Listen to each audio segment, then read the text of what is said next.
وَلَنْ تَرْضَى عَنْكَ الْيَهُودُ وَلَا النَّصَارَى حَتَّى تَتَّبِعَ مِلَّتَهُمْ. صدق Allah. صدق Allah. Mr. Chairman and my dear brothers and sisters, at the outset, I don't really have to apologize. It's no fault of mine that quite a lot of my brothers, they were not permitted to get into the Royal Albert Hall on Sunday. One of my dear brothers, one of Mikmaulu, he tells me that the police kicked him, he fell, they would arrest him, take him to prison, and all that kind of thing.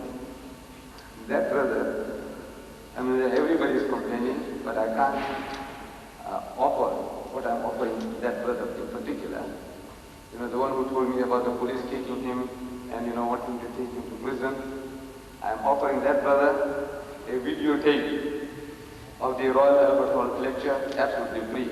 Please, I want you to give me your name and address. If you'll just put up his hand, then my son is here, you give him the name and address. That brother was telling me about the police kicking him. Which brother was that? There. Yes.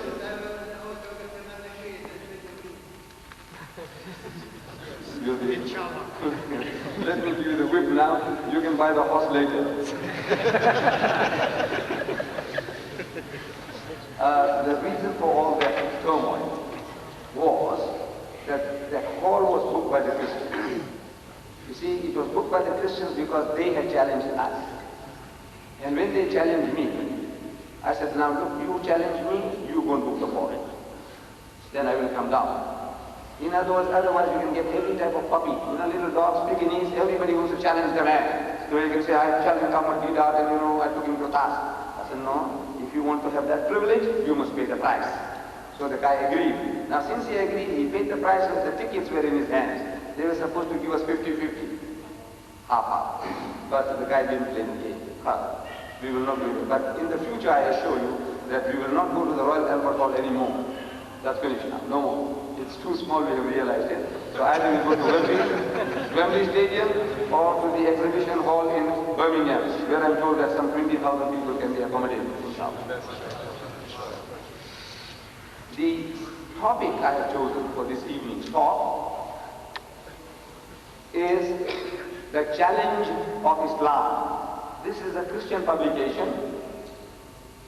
The title of this book is The Challenge of Islam. That is the topic for this evening's talk.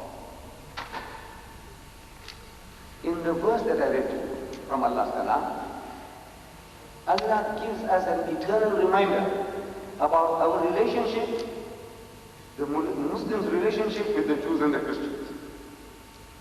There can be no mistaking about that. He's telling us in the clearest terms, he says, وَلَنْ تَرْضَى عَنْكَ الْيَهُودُ وَلَا النَّصَارَى حَتَّى تَتَّبِعَ مِلَّتَهُمْ. That the Jews and the Christians, Allah says, will never, I understand in Arabic means a double negative, will never be satisfied with you, O Muslims, unless you follow her brand of religion. And I don't know whether you know that if you choose to opt out to become a Muslim, if you want to join the Roman Catholic Church, the Anglicans won't be satisfied with you. If you become an Anglican or any other Protestant church, the Jehovah's Witnesses won't be satisfied with you.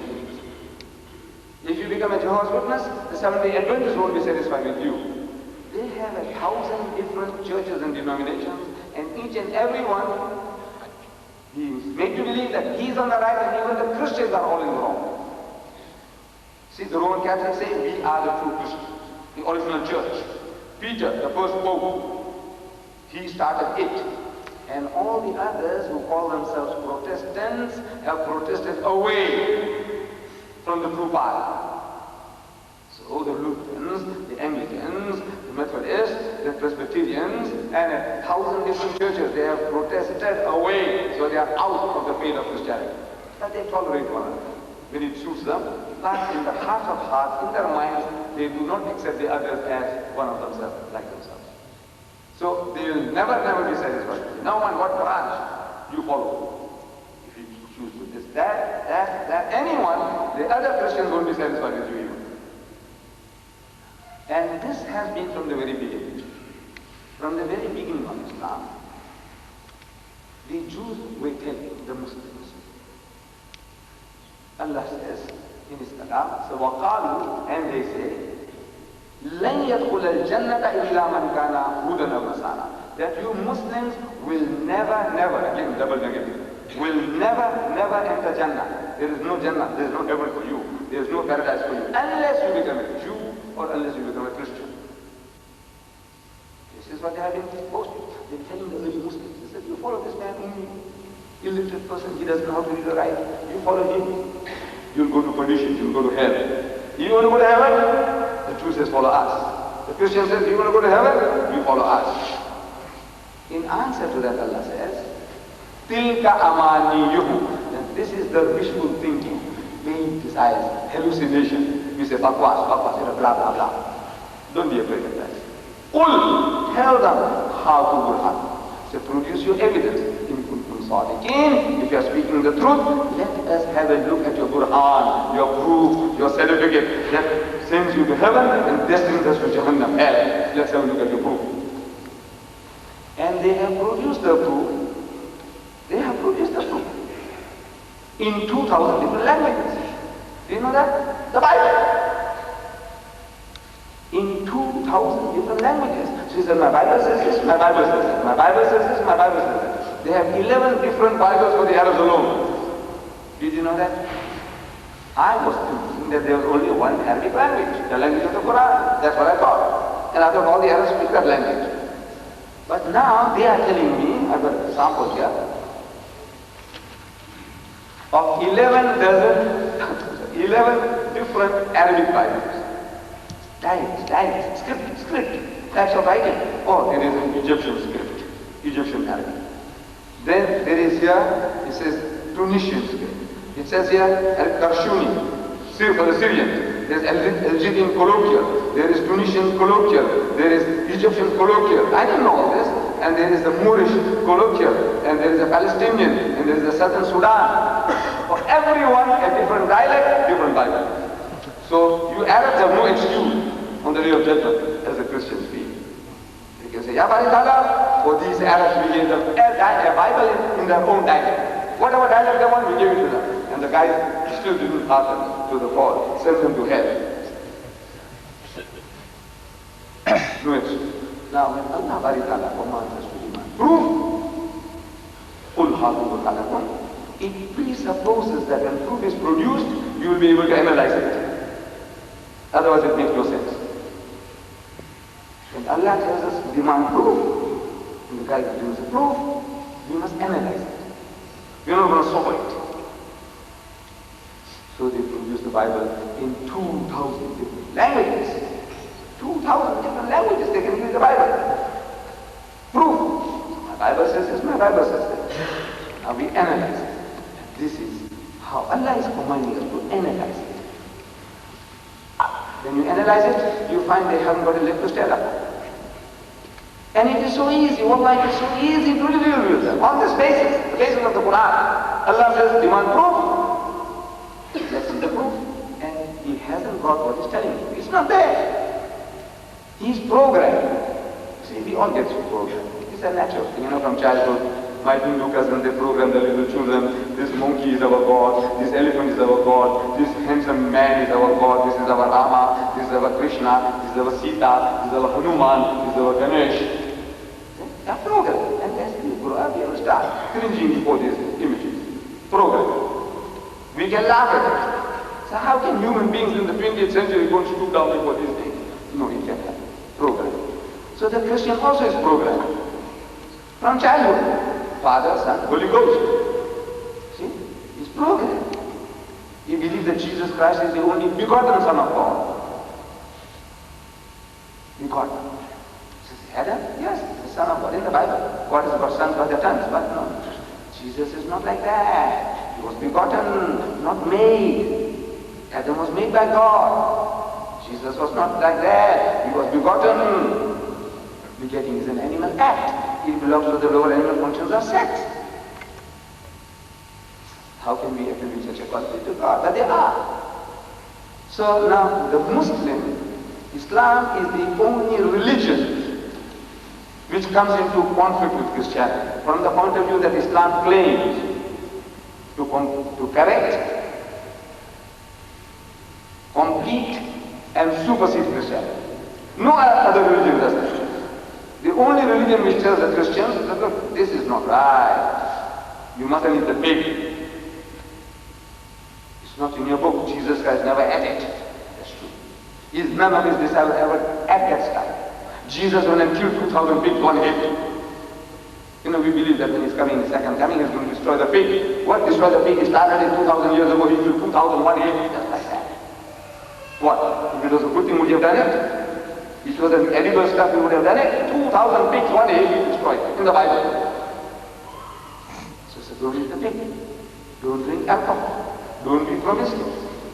Don't gamble. Every step we are contradicting the Bible. Islam has come to correct, complete and supersede. The Hindu will tell the Christian, listen, look, you keep to your religion, you keep to mine. You be a good Christian, I be a good Hindu. He'll tell you the same thing. He said, look, you be a good Muslim, I be a good Hindu. Alright? Don't leave me alone.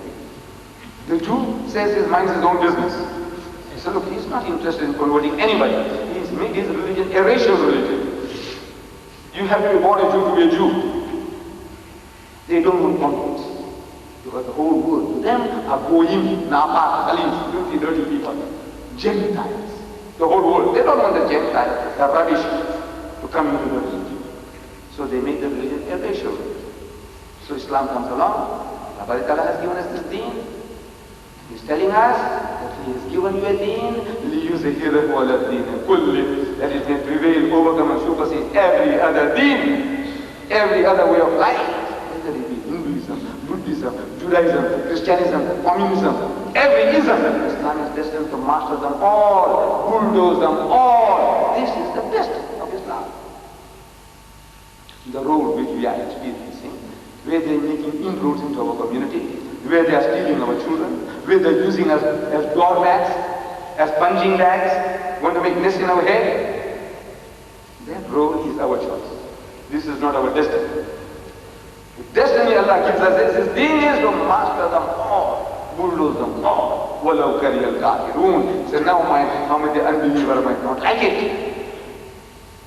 وَلَوْ كَرِهَ الْمُشْرِكُونَ, another place. Now how the Muslims might not like it.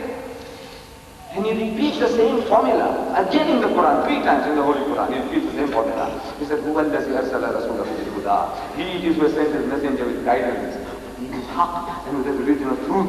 He is here, that it may prevail, overcome and supersede every other deen. وَكَفَى بِاللَّهِ شَهِيدًا. And enough is Allah is a witness to this fact that He's going to make His deen to prevail with you or without you. This is His promise. This role that we are now experiencing is our choice. It's not our destiny. The destiny is Islam to master them all. So Islam is a challenge on all sides to everybody. Last and final revelation of Allah Ta'ala, most perfected deen, as He says, الْيَوْمَ أَكْمَلْتُ لَكُمْ دِينُكُمْ. Says, this day I have perfected for you your religion, وَأَتْمَمْتُ عَلَيْكُمْ نِعْمَتِي, and have completed my favors unto you, وَرَضِيتُ لَكُمْ الْإِسْلَامَ دِينًا, and I will that Islam should be your religion. Perfect. Nothing to be added. Doesn't need anything. He's given you a deen, perfect deen, and it's a challenge to the whole of mankind. It's a challenge to the Hindus, to the communists, to the atheists, to the agnostics, to the Christians. It's a challenge to everybody. More especially to the Christians. Because once these lands in the Middle East were all Christian lands, this city was Christian. Lebanon was Christian. All these areas you call Jordan and all these little bits, all was Christian. Whole of North Africa was Christian. All Christian land at one time. And when Islam comes on the scene, bulldozes them all then and change them. Then they are Islamites, Muslims. It's a challenge. Once Christian land, they have lost it. Then they conquered our land through superior manpower. They ruled us. They ruled us for 100 years in India, Pakistan, Indo-Pakistan subcontinent. They ruled our Indonesian brethren for 300 years. They ruled Mozambique for 500 years. 500 years. This Mozambique is a Muslim country. Did you know that?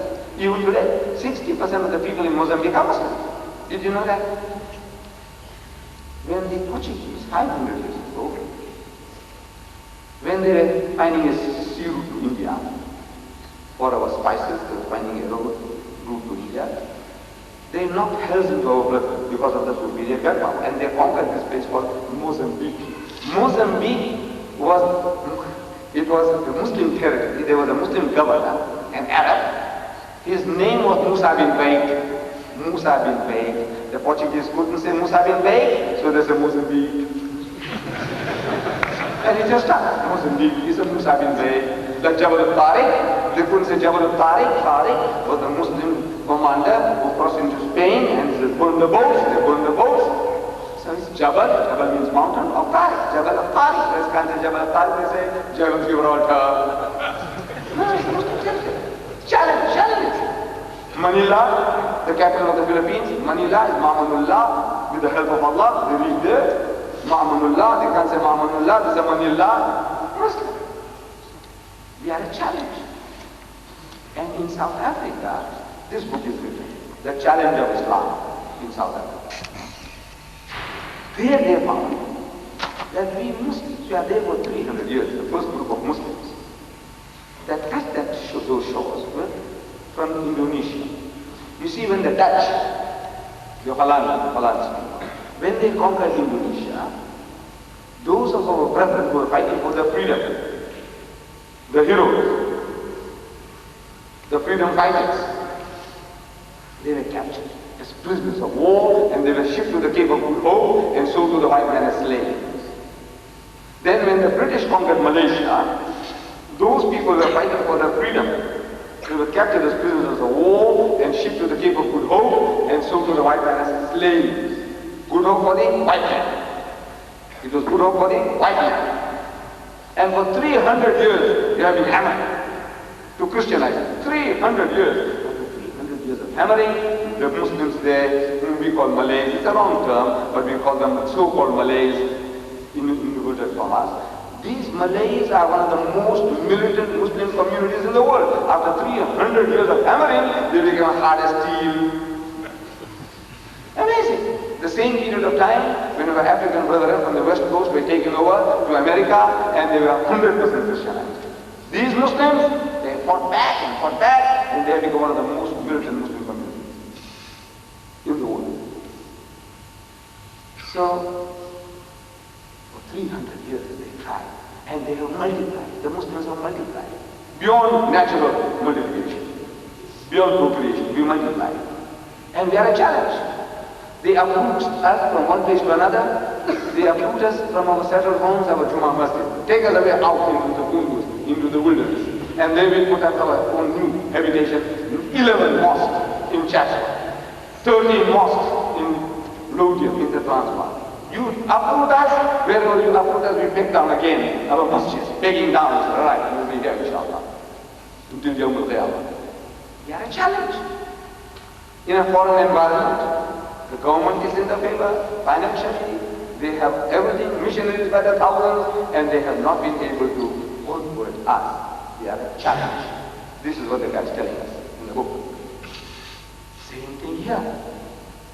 You are here about 100 years. The Muslims. You are numbering today, some say about 2 million. In the UK, 2 million. And you are a challenge. You are a threat. You are an offense. Look at this masjid. In the heart of Britain. Look at this masjid. Look at this guy. Wherever you go, you're pegging it down. Masjid, buying churches, buying synagogues. Huh? You are a threat to them. And they're crying out. Yeah. This is the Christian publication. Islam comes to Britain. I showed it to our Dr. Muharram. I don't know if I'm mispronouncing his name. You know, our director. I call him Muharram. You know, I don't know, I'm mispronouncing his name. Forgive me. So I showed him this. He said, this is our masjid. This masjid. This them in Arabic. This is our masjid. I say, yeah, but you didn't publish this. This is the Christians published. Islam comes to Britain. For what? He says, look, it's a threat and it's an opportunity. The Muslims are a threat and an opportunity. Yeah. England said the Muslims are coming. The Muslims are coming. In older days, the Turk is coming, the terrible Turk. I don't know how many Turks we have here. How many Turks? So the terrible Turk. You know, the Turks are coming. They used to put their children to sleep. I said, the Turk is coming. So the children go to sleep. This is the terrible Turk. Now the Muslims are coming. But this time they are very happy. They are afraid as well as they are very happy. The missionaries are very happy. They have changed their headquarters. International teams. They were in Canada. They had the headquarters in Canada. From Canada, they made the center in Birmingham. Why Birmingham? It's the center of the UK. And they say, I must read it exactly what they say. Oh, it's making the mouth water. You know, when you see some nice food, your mouth water, it's making the mouth water. Say our goal, our strategy. Our strategy. There's some Pakistanis sitting there, Muslims. It says our strategy, our goal is to field an English-speaking team to Birmingham to work amidst the 25,000 Bengali Muslims. Why Bengali Muslims? Because they are humble, poor people, illiterate people, maybe more so than the Pakistanis. With apologies, I don't mean anything, sir. You know, the conditions from which they come, overpopulated and misruled for centuries, they are coming from there, will be a little poorer in education and in money than maybe the Pakistani. See? Or the men from Hyderabad, Dhaka.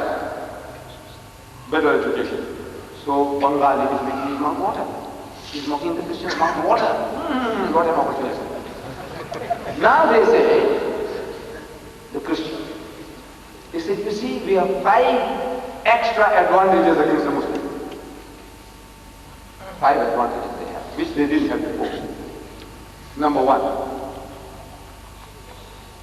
He said, you see, previously, we had to go out 5,000 miles, 10,000 miles away from home.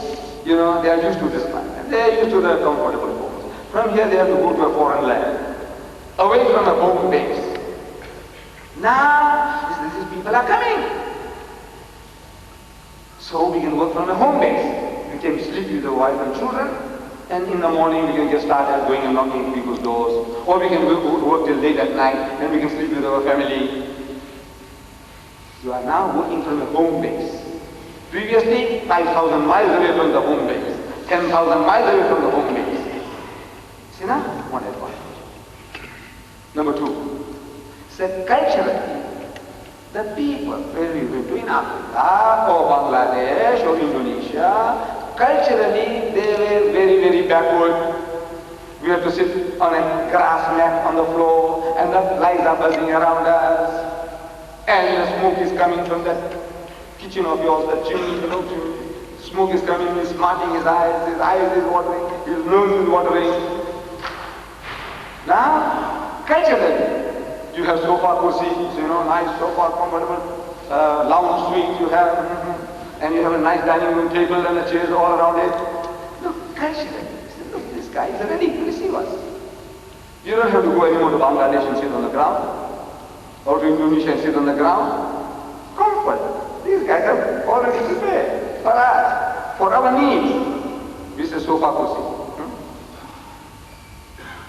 So, we have an advantage.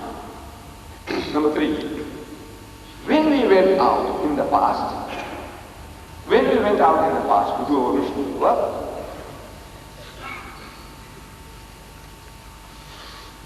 linguistically, we have to learn the language of the native. You go to Bangladesh, you can speak English with them, they have to learn Bengali. You go to Pakistan, you must learn Urdu. You go to Indonesia, you must learn Indonesian. You go to Zululand, you must learn Zulu. Now, these people are speaking our language. You are making an effort to learn this language. and speak as good as him or even better. You are. Learn his language, you've got to. If you want to survive here, you've got to learn his language. So linguistically, he doesn't have to go out of his way. Look at the advantages that he has now with you. Then, previously, if a man was converted in one of the villages, in India, Pakistan, anywhere, that man stands like a sore thumb. Everybody says, Murtad, kafir, you feel like killing him, khabis, apostate, he's left Islam. You know what goes through your mind. You see that Muslim brother of yours, who was your brother? And now he's a murtad, he's an apostate, he's a kafir. How do you feel? So everybody, as soon as a man is born, they say, you know how you feel, killing me. Now, he says that guy becomes a Christian. Yeah, 16 million so-called Christians. He can become one of us. No trouble, no worry. So now, you are not one in a minority. You know the minority, you become one with the majority. Number 5, he says the governments of those countries, though they are doing nothing to stop the Christians, like in Pakistan. More Pakistanis have been converted into Christianity since independence than in the previous 100 years of British rule. More Bangladeshis have been converted into Christianity since independence than in the previous 100 years of British rule. But the people are not happy. The governments are not happy. Though they are not putting any obstructions in the way, they are not happy. Here, our government is happy. Take them in and follow them, digest them. These are foreign elements. Foreign way of behaviors, make them one of us, make them all pig eaters, make them want to drink wine, do better business. Can you see advantage? And these students are coming, brainwash them, convert them. So, perhaps it's not working. It's a challenge. It's an eternal challenge to the Christian. We are an eternal challenge. You are a provocation. The very fact that you are a Muslim, it's an insult. The very fact that you are a Muslim is an insult. You wear a topi, you are an insult.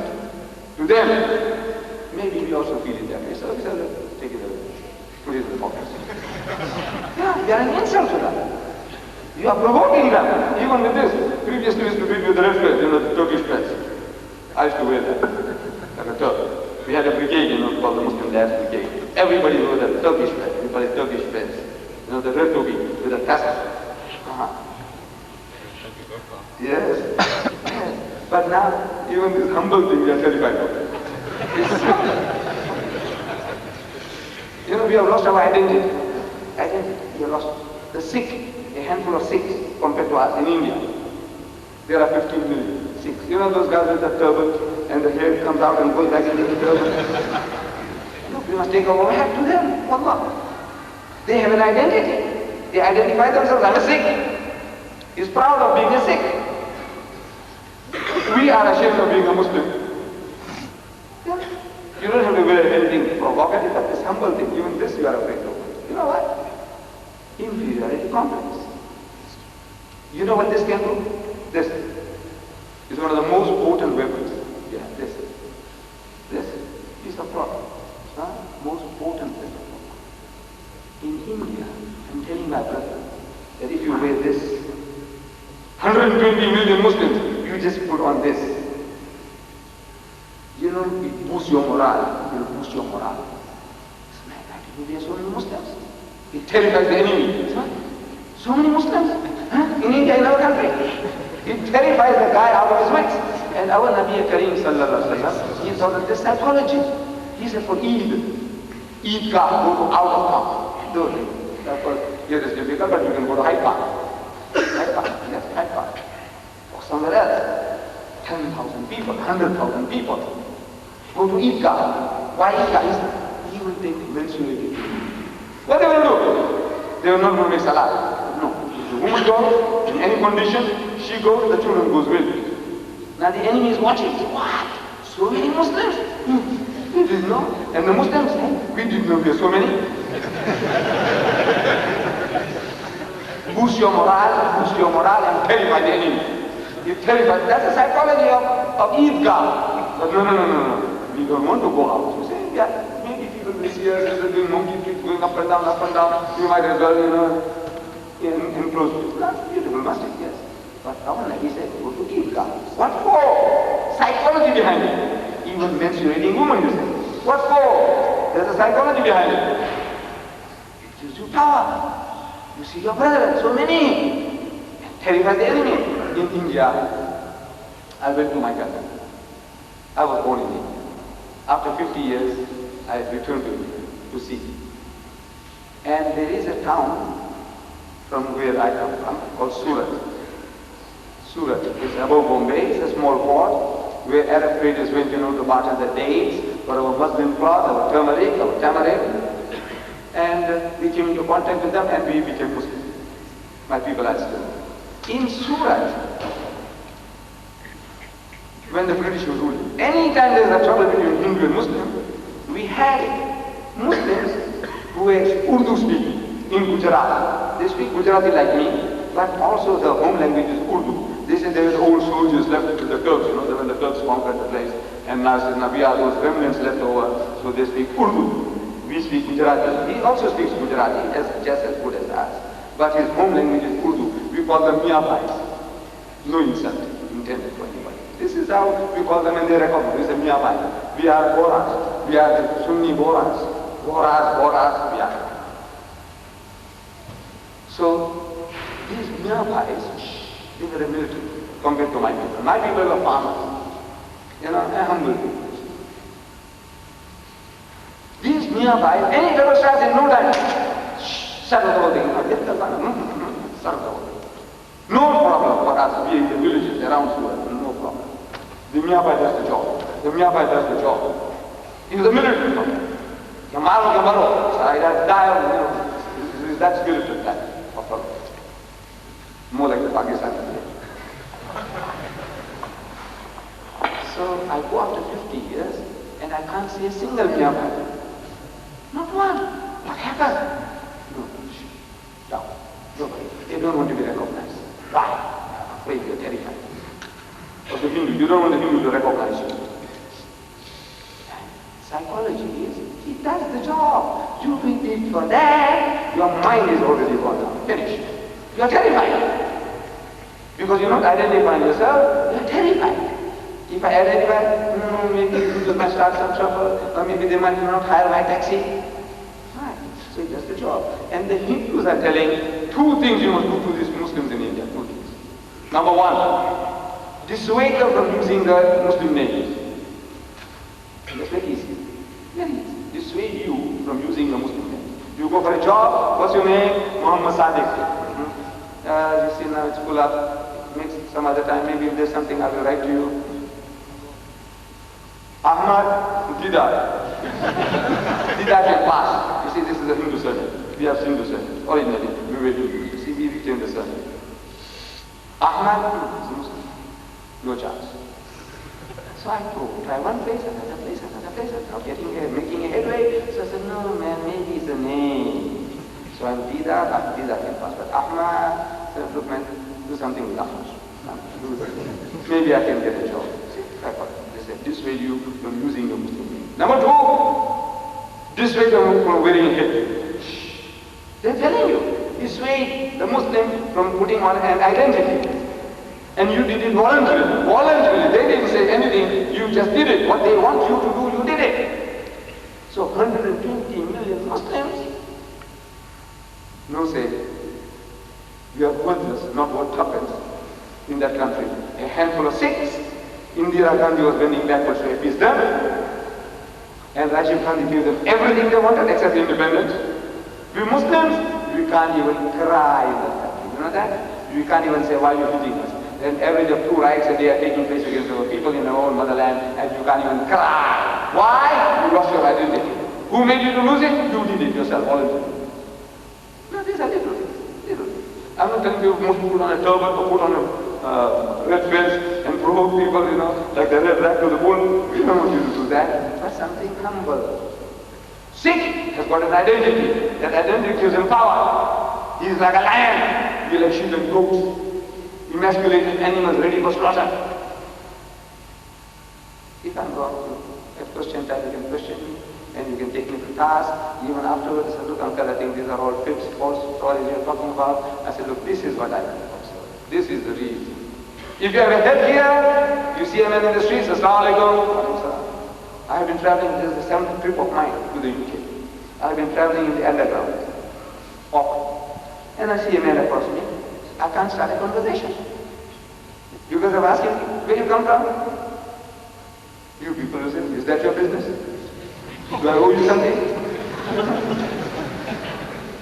But if you had something on, say, Assalamu alaikum, wa alaikum salam. So where you come from, Ahi? I come from Morocco. No, mashallah. You are from Africa? I'm also from Africa. I'm from South Africa, you come from North Africa. Mashallah. You're from Libya? No, mashallah. Here you come from. Immediately you can, once you are a Muslim, it's an open society. Assalamu alaikum, it's hard to come open. Where you going, brother? I'm doing so. And I'm looking for accommodation. I'm looking for a house. So look, I know somebody who lives in store. Come, I'll take you and show you. I want to go to the masjid. So if I see somebody in the head, say, excuse me, Assalamu alaikum, masjid. He says, come, I'll take you. Otherwise, I don't know who to talk to. Identity. Oh, that's one point. So we are an offense to the Christians. We do everything. Allah says so. So either we give in, subdue, join them. If you want peace, join them. Or you change. And this is our destiny.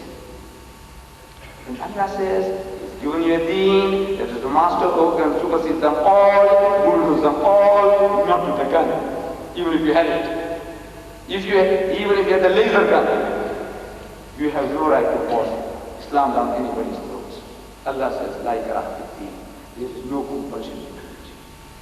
It's worthless. If you have the power and you force people to accept deen, it is not worth anything. It must be a voluntary acceptance. Become your brother. So, intellectually, Allah has given it to us. There is not a system that you can't deal with on that level. Intellectually. The Christians, they have now started new systems, new techniques. When I was here at the Islamic Cultural Center the last time, I spoke on the subject man and God relationship. How many of you were here? Please put up your hand. I have an idea. Not many. So whatever I might have said, it bears repetition. If the 50% of you put up your hands, I said no. It's not fair to start pushing the same thing down, repeating it, but I think it bears repetition. You see, how I got started in this. People are asking me, how did you get to, what do you know, how do you know all these things? So I didn't go to any university, to any Darul Uloom. No. She asked me where. I know, when I went to Malaysia, at one of these training colleges, they asked me to go and deliver a talk. So the chairman, who was to be the chairman, is asking me. He wants to introduce me. He said, which university you went to? So I said, I went to the University of Hard Knocks. He said, where? I said, it's all over the world. Now he still didn't catch a joke. He still didn't catch a joke. He's not used to that type of language, VIP talk. So he's introducing me. He said, Mr. Deedat went to the University of Hard Knocks in Durban.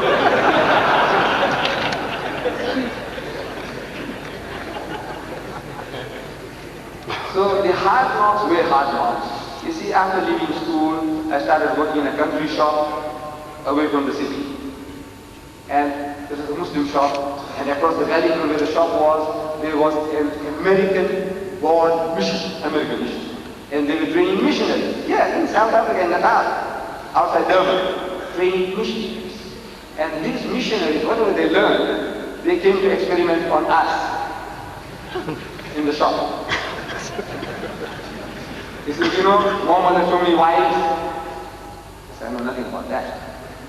No exaggeration, I knew nothing about that. He said, Islam was spread at the point of the sword. Muhammad forced his religion down people's throats. He said, if you don't accept Islam, chop off your head. I knew nothing about that. He said, the Quran was copied. Muhammad copied the Quran from the Jews and the Christians. I knew nothing about that.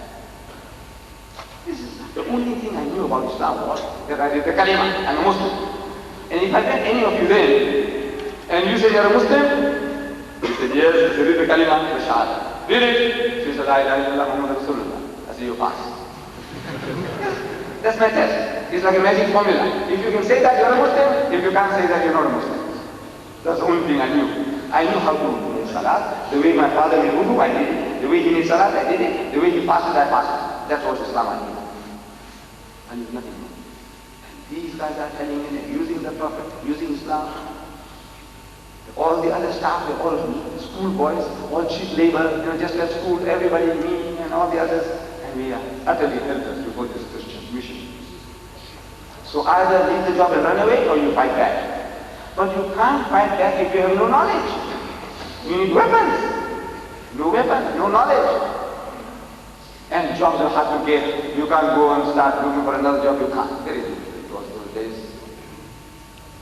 So Allah is Musabbibul Asbab. He is the creator of opportunity. If He wants to help you, He opens up doors as His promises. So وَالَّذِينَ جَاهَدُوا فِينَا لَنَهْدِيَنَّهُمْ سُبُلَنَا. So whosoever strives in our way, we open up doorways for them. Pathways for them. Open up. So I had a hunger for read, read. I had that. Bulk of the Muslims, we haven't got it. We are an Iqra community. The very first word of the revelation Allah gave over Nabi Kareem Sallallahu Alaihi Wasallam was Iqra, read. We are all a live Iqra community, people who don't read. We don't read. But somehow I had this. And I couldn't afford to buy books. So I was reading newspapers, old newspapers. When I read it is new to me. Whatever I read is new to me. You're 6 months old, year old, if I read it is new to me. Everything is new. I read. So one Sunday, we don't work on Sundays. So I go to the boss's warehouse, and then I see a pile of old newspapers, and in the newspaper I'm rummaging for some better material to read the newspaper. Like a magazine. We have magazines like the Outspan, Farmers Weekly, Personality. So anything like that is preferable to that old newspaper. I'm rummaging through. And while I'm rummaging through newspapers, I come across a worm-eaten book. Reddish in color, full of mildew. I pick it up and I start to sneeze. I'm not sneezing now. I started to sneeze and I look at the book. It says Izharul Haq. I-Z-H-A-R-U-L-H-A-Q. Izharul Haq. It's written in Latin, it was in English. Izharul Haq. Izharul Haq. Sounds like a Muslim. What is this? I don't know, but it sounds like a Muslim. The book is written in I-Z-H-A-R-U-L, but it sounds like a Muslim. So I see at the bottom in small letters it says, the truth revealed. I said, maybe it's how it means, the truth revealed. So let's have a look. On the book, start reading. It was about the British conquest of India. When the British people conquered my country, they felt that at any time, anybody will give them trouble, it will be the Muslims. Because power, rule, dominion was wrenched out of the hand, and once you have tasted power, you aspire to get it back once more. This is human nature. You've tasted power, you want power once more again. And the Muslims were a militant people. From the Hindu quarters, there is no fear, because they were as docile as the cows that they were worshipping. Allah ki garib guy. Not now, they changed now. But they were as docile as the cows that they were worshipping. So they felt that if they can convert the Muslims, they can rule India for 1,000 years. Just change the people, teach them to turn the other cheek. What Jesus said, that you strike them the right cheek, give them the other. Teach this fellow to do that. And you can rule India for 1,000 years. So they started pouring in the missionaries like frogs in the rainy season into India. And they started challenging the Muslims to public debates. At first the Muslims were reluctant for two reasons.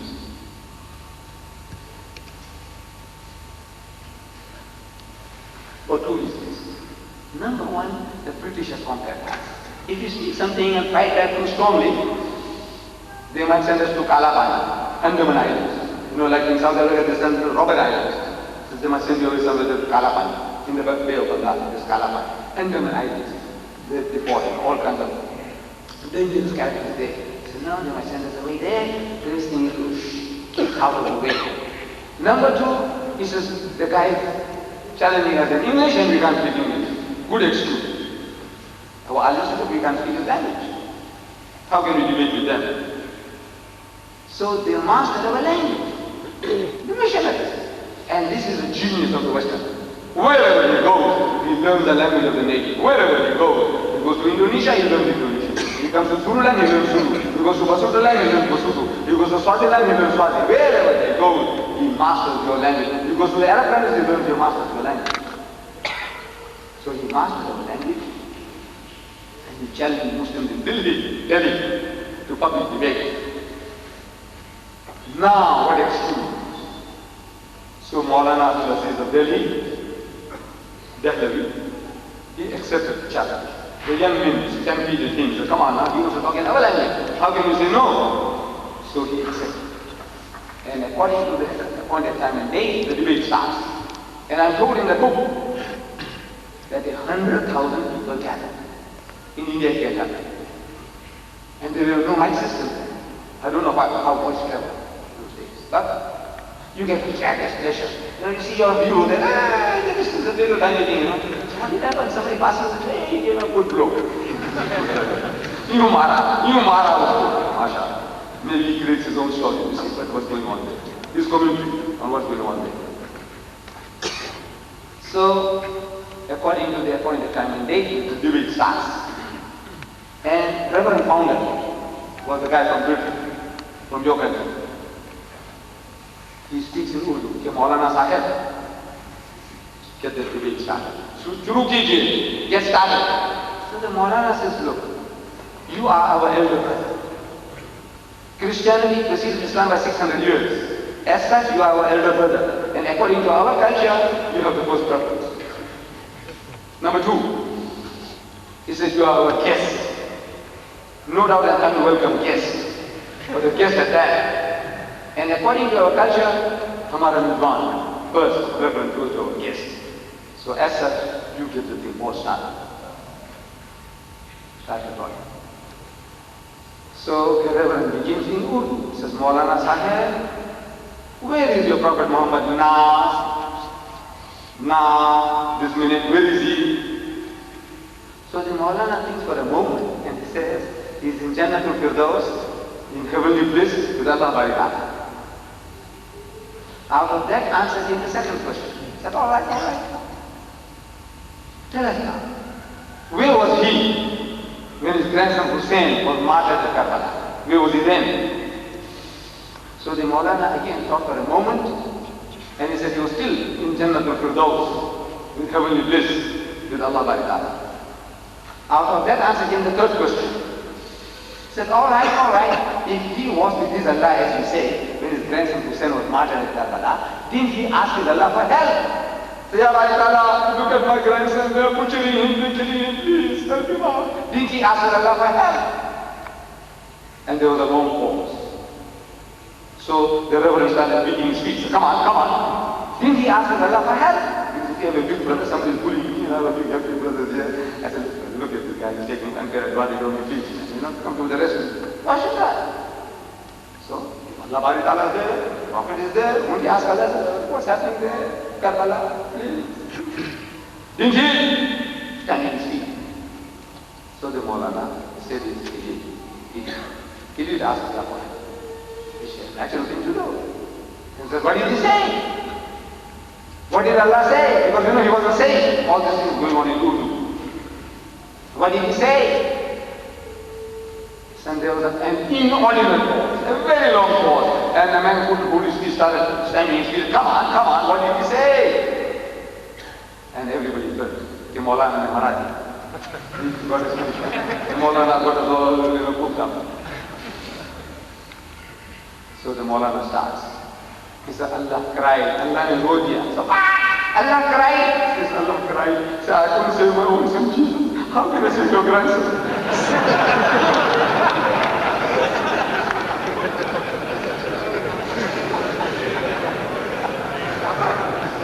And the debate was over. You see, it has nothing to do with truth or falsehood. Nothing. It is matching of the wits. It's a wit. There is a saying. that Christ's arm is he whose cause is just.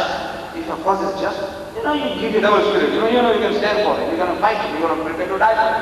But Christ's arm is he who gets in first. The guy will not give you the first blow. Now when you are on the right, useless. So, alhamdulillah, knock him out. I'm reading this in the book, which makes the book interesting to me. Then I read about an Arab chef. An Arab chef. A little ruler, something like a little emirat. He's a little ruler there. And a Christian missionary got stuck in Indonesia. And they have a perseverance. I admire. They'll never let you go. If you give me a finger, he'll catch you by the hand. He'll never let you go. If you call him in, allow him to speak to you, give him tea and samosas and bhajiyas, he'll never let you go. Until one day you say, hey, keep out of my door. I'll put a knife to you. Or you get put either. Otherwise, there's no way of keeping him out. They are perseverance. We have a point. We have an argument and we beat the fellow. And they are satisfied, I beat the fellow. Why don't you persuade? Find out where he lives. Why don't you invite him home? No, I beat the fellow and knock him out. That's our mentality. That guy, if he makes a little crack in you, no hope, no chance for you until you are converted. So, this Christian missionary is making help for this poor chef. Christ died for his sins. God Almighty, he came down to earth. He had such compassion and feeling for mankind. You can't make the grave. So God himself must come to earth and he must die as a man to redeem you of your sins. That God Almighty, he died for you. He died for you. This is the only thing he can give you. And he's telling them, really, you don't have to pay 5 times a day. Winter and summer, fasting whole month, winter and summer, killing yourself, going to a desert land. Perhaps you don't have to do all that, straitjacketing your life. No, you just believe that Christ died for your sins and salvation is yours. If it was true, he said, all of us, that's right. What a fantastic way. You don't have to do all this. What we are going to do. So, God Almighty, he gave his life. His son is himself coming down to earth in the form of a son and he died for your sins. There is no way out for the portion. No way out. He is not equipped. He is not to the arguing debate. But this guy is pushing in, day in and day out, every day, to rescue himself. He had a brainwave. So he tells his secretary, his prime minister, he said, look, next time this guy comes along, whisper something in my ears. Just whisper in my ears. So the guy came next morning, and this secretary, as he was told, and the sheikh started to cry, like a woman. His mother had died. The priest wants to know what happened. The missionary wants to know what happened. And his mother had died. Come, please. I can sympathize with you. God, what has happened? He said, this is the sad news. That Jibreel salam died. Gabriel, he died. The Archangel Gabriel died. So the priest says, you know angels will die. So he said, you fool, you telling me that God died?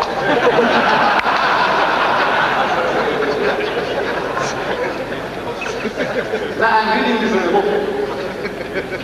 You see, I'm reading all this in the book. So I'm sitting there in the go down, in the warehouse, on the floor, in the dust. And I'm reading this, I can't let go. I'm reading about Matthew, Mark, Luke, John, about this contradicts that contradicts that. So, when I had a chance, I go to Durban, I go to a second-hand bookshop, and I find the New Testament. I bought for 6 pence. 6 pence. 6 pence, I don't know, 6 pence. That was a small piece. We had a smaller piece called Tiki, 3 penny piece, in silver, look like silver. And a little bigger, 6 pence. So I bought a 6 penny New Testament. That's the start.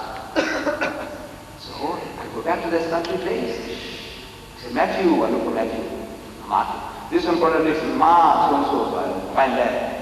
I mark it at this page, you will find the contradiction there. This one is Luke, contradicting John. Then it says, I did, so and so. I did. So I look for I did in the Bible. And I don't, I did means two things, the same. If it's Matthew, then it's I did means sending in Matthew. But I don't know what it means. I did. So I look for I did in the Bible. I can't find I did. She said, no. So now, I'm getting on. I know something about the Bible. I marked it.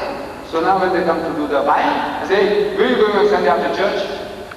The guy said, no. So where do you live? That's right. I'll come and see you. Sunday morning, 10 o'clock. Right?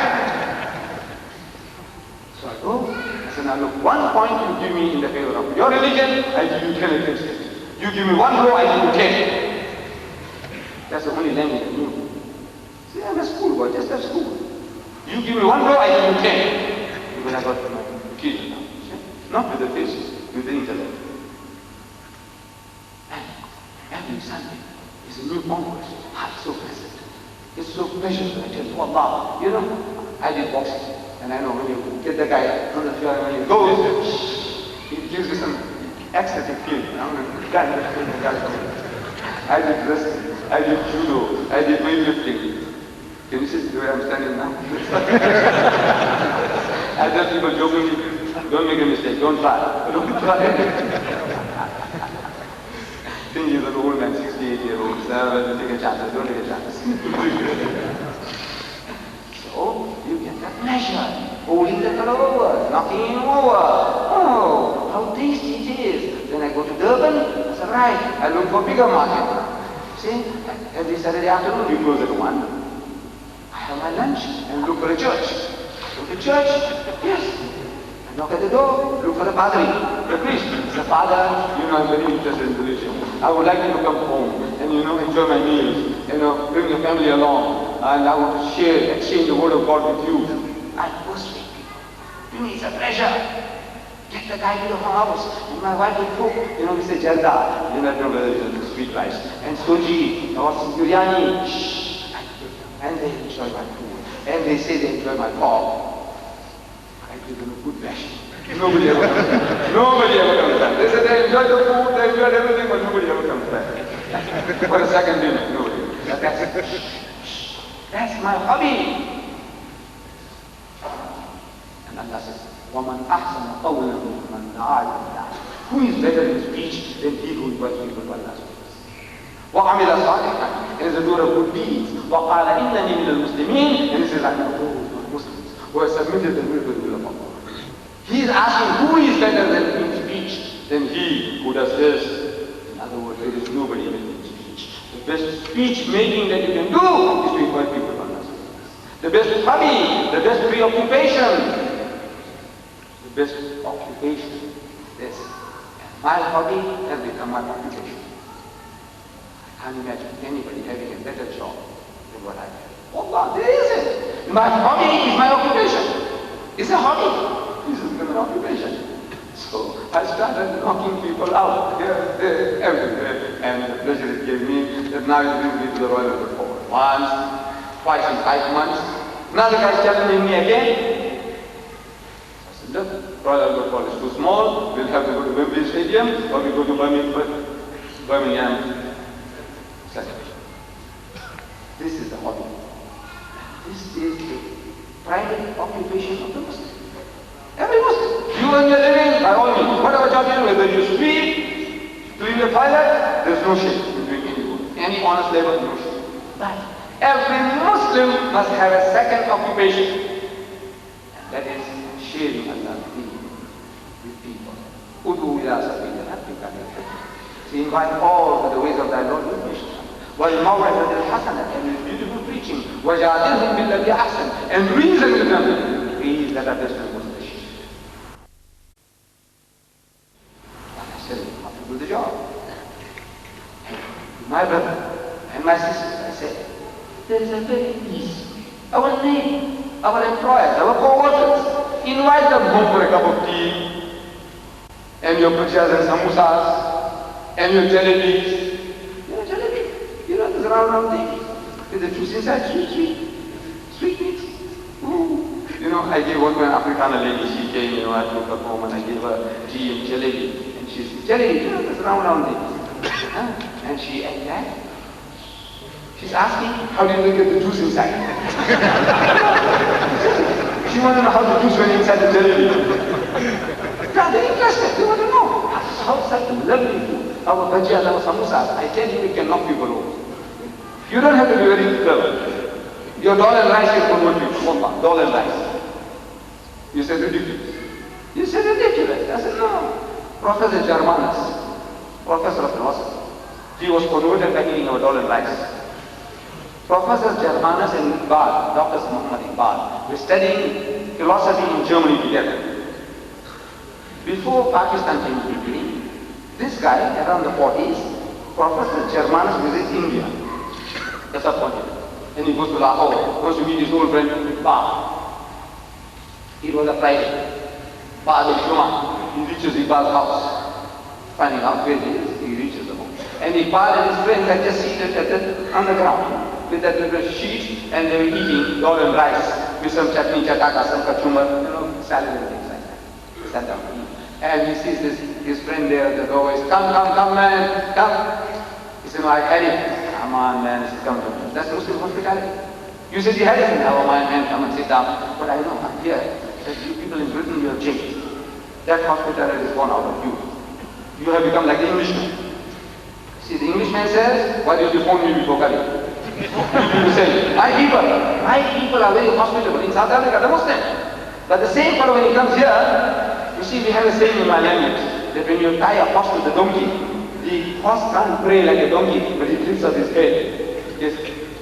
घोड़े को गधे के साथ बांधता है तो घोड़ा ऊंची ऊंची नहीं कर सकता मगर सर ऊंचा करता है.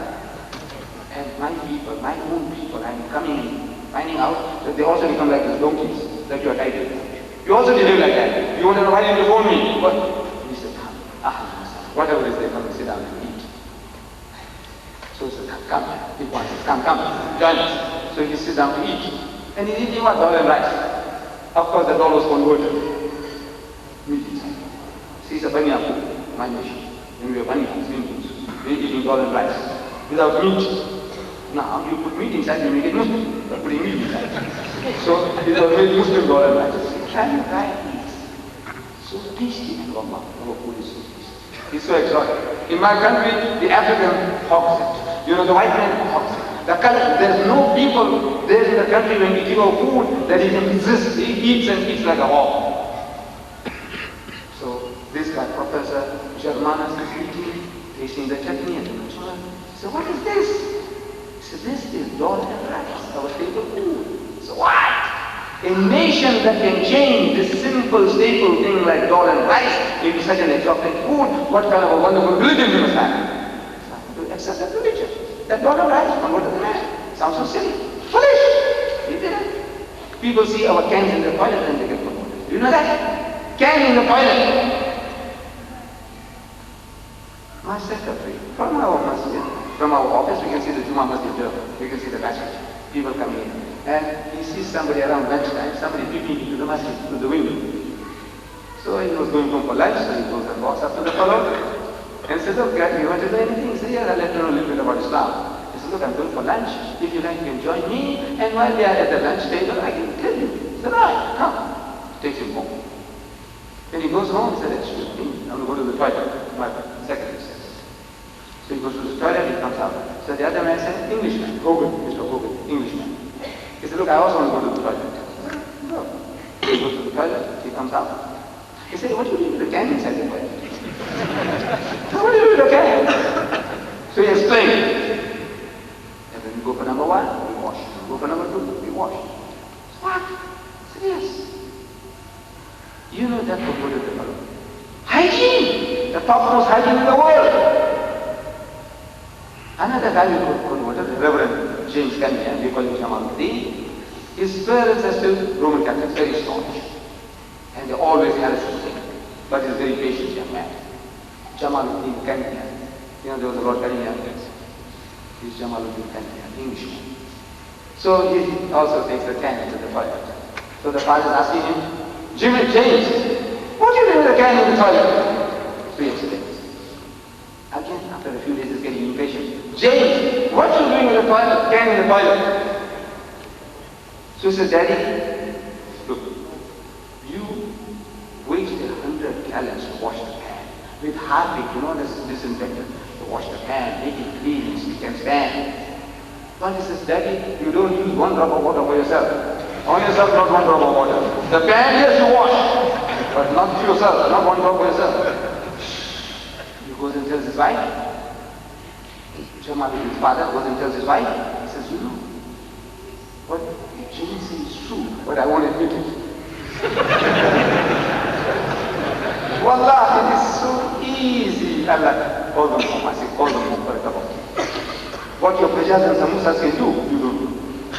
It's half the battle. There is no better way to get into the heart of a person than through his stomach. Look, this is the example of an Nabi Kareem sallallahu alaihi wasallam.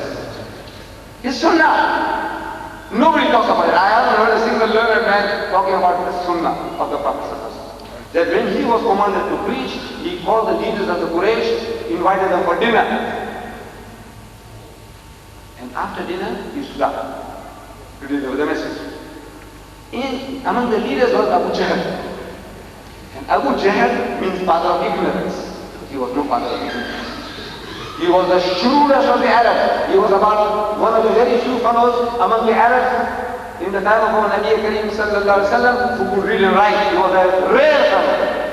His real title was Abu Hikmah, the father of wisdom. He is the father of wisdom. But our Nabi Kareem sallallahu alaihi wasallam said that with all his knowledge, if he can't see the light of truth, he is not Abu Hikmah, he is Abu Jahl. Therefore, because the light, his knowledge is not making you see the truth, so he is Abu Jahl, he is the father of ignorance. So that title got stuck onto him, that nickname. He was no Abu Jahl. He was Abu Hikmah, father of wisdom. Clever fellow, shrewd fellow. So he stood up, he said, you're going to listen to this youngster for this mess of pottage he gave you. Come, shh. He scattered them all. He scattered them all. Just like that. One devil can do this. He can take the whole thing off the rail. What does our Nabi Kareem sallallahu alaihi wasallam do? He invites the leaders of the Quraysh. Once more for dinner, minus Abu Jahl. Nobody talks about that sunnah. Nobody. He's telling you about the beauty of sunnah. I believe in all the sunnahs. But nobody talks about this sunnah. Why? You know why? It will cost you something. That sunnah costs you something. The other sunnah costs you nothing. For me to tell you what will give a beer, what does it cost you? I say you must pray 5 times a day. What does it cost you? Nothing. But I have to tell you, लोगों को खाना खिलाओ, feed people, call them home, feed them there. It's going to cost you something. I'm going to set an example and it will cost you something. So best thing, don't talk about it. You do that. You follow the sunnah. The first sunnah of this propagation he did. Follow that sunnah. Call them. Feed them. Talk to them. He said, have you seen the Quran? Get a translation. Like this by Abdullah Yusuf. I don't know if they are available tonight or not. They're supposed to be available. This Quran by Abdullah Yusuf. You know, almost 2,000 pages. 1,928 pages. For 6 pounds. 6 pounds. There is not another book in the UK. You can buy 2,000 pages for 6 pounds. A 200-page book I will buy for 19 pounds. 200. 19 pounds. Yeah. This is 2,000 pages for 6 pounds. Now, you owe it to yourself. I will make no commission. I promise you. No commission. You buy from anyone. Whoever has got it, you buy it. This book, what it can do for you and your children. This book, this translation is the only translation which gives you a verse-by-verse translation. It begins, for example, Bismillahirrahmanirrahim. Just opposite that.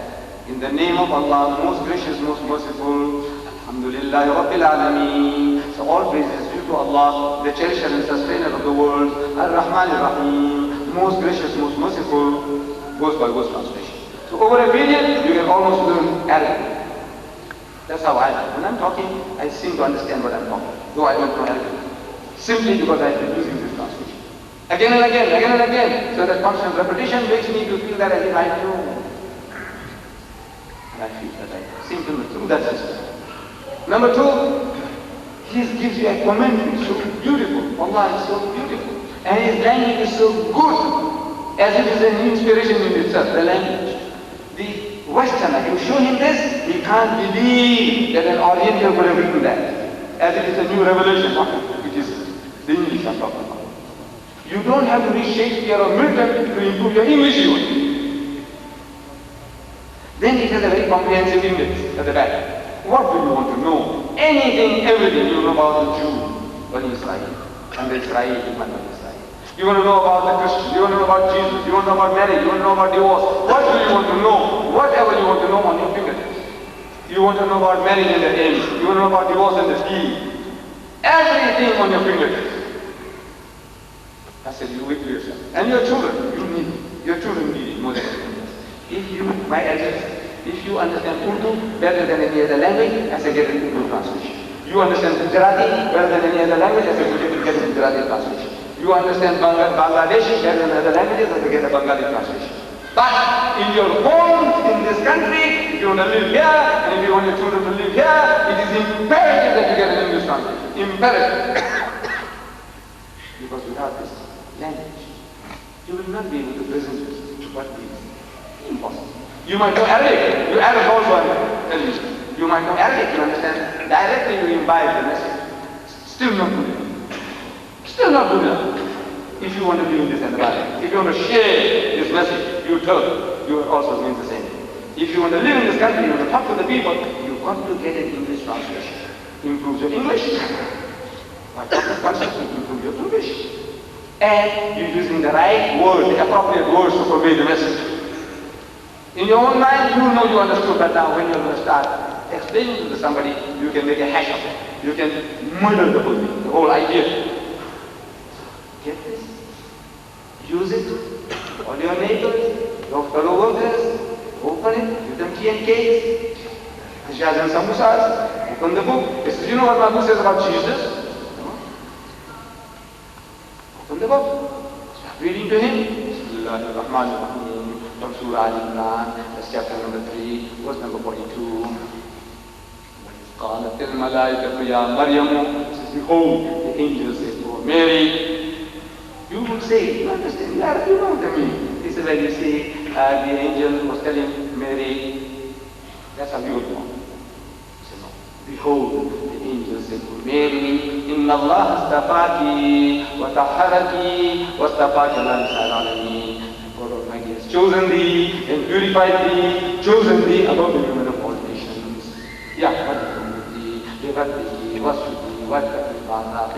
So obey thee, worship and bow thee, prostrate thyself and bow down and pray with those who bow down. This is the language. You're learning vocabulary, you're learning construction of sentences, and you're using the most appropriate words for conveying the message. On your own you understand, well, I know, you don't need, between you and Allah there's no problem. But when you want to share, you need exact terminology. Right word, in the right place. And not, well, you see, the man is thinking that the Quran is doing when it is you who are doing Don't bring this upon the book. Read it, use the exact language of the Quran, the way the man has taken 40 years at the time to do this job. Use it. With these words, Chairman and my dear brother, I am very, very grateful for the young men for creating this opportunity for me to come and share these few thoughts with you. May Allah reward them and reward you. Wa akhiru da'wana alhamdulillahi rabbil alamin.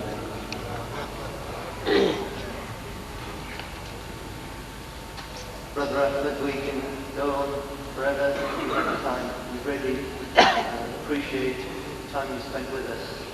But for the next 50 minutes or so, we'd like to invite questions from both brothers and sisters. There's a microphone upstairs in the sister section, and there's one on my left here for the brothers.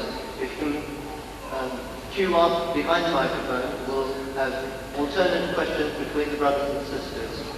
So if whoever has questions, please take advantage of this opportunity.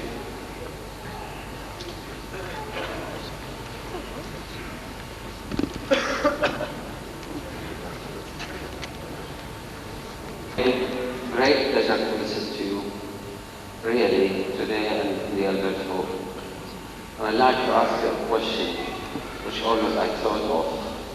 Is there any Christians in the world today who believe in Allah alone?